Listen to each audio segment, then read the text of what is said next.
জুলাই বিপ্লবের অন্যতম নায়ক ঢাকা-৮ আসনের সম্ভাব্য স্বতন্ত্র প্রার্থী শরীফ ওসমান হাদীকে গুলি করার ঘটনায় চাঞ্চল্যকর তথ্য উঠে এসেছে। একাধিক গোয়েন্দা সূত্র থেকে জানা গিয়েছে, হামলায় জড়িত সাবেক ছাত্রলীগ নেতা ফয়সাল করিম মাসুদ ওরফে রাহুল শুক্রবারই দেশ ছেড়ে ভারতে পালিয়েছেন।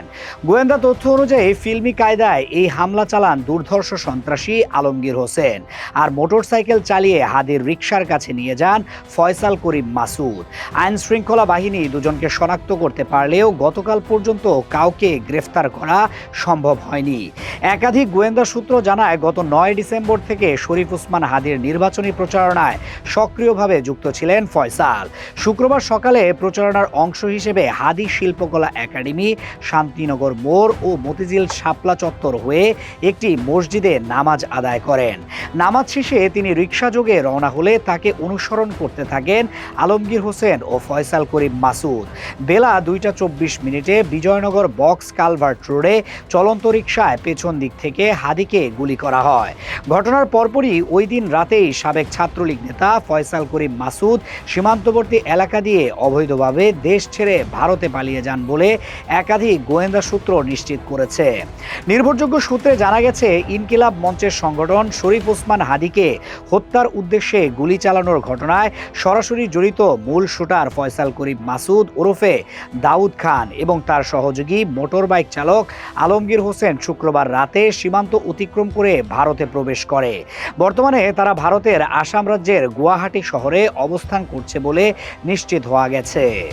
সূত্রের দাবি, ভারতে তাদের অবস্থান ও নিরাপত্তা নিশ্চিত করতে সহায়তা করছেন আওয়ামী লীগ নেতা জাহাঙ্গীর কবির নানক এর ব্যক্তিগত সহকারী পিএস মোহাম্মদ মাসুদুর রহমান বিপ্লব। বিপ্লবের তত্ত্বাবধানে এই হত্যায় জড়িত ব্যক্তিরা ভারতে অবস্থান করছে বলে অভিযোগ রয়েছে। আরও জানা গেছে, এই হামলাটি ছিল অত্যন্ত পরিকল্পিত। একই ধরনের আরও কয়েকটি হামলার পুনরাবৃত্তির জন্য একাধিক হিট টিম প্রস্তুত রয়েছে, এমন আশঙ্কার কথাও উঠে এসেছে গোয়েন্দা প্রতিবেদনে।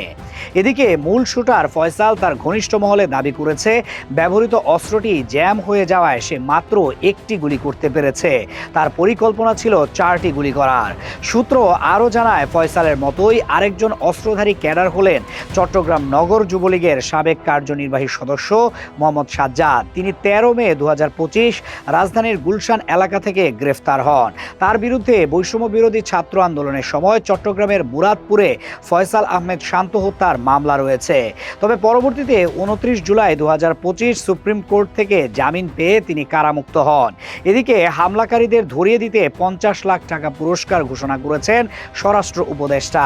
গোয়েন্দা সূত্র বলছে, আপাতত এই ঘটনায় কোনো বিদেশি বা বড় রাজনৈতিক চক্রের সংশ্লিষ্টতার প্রমাণ পাওয়া যায়নি। তবে ফয়সাল আদাবর থানার ছাত্রলীগের সক্রিয় সদস্য ছিলেন। শুটার আলমগীরের রাজনৈতিক পরিচয় এখনও অজ্ঞাত।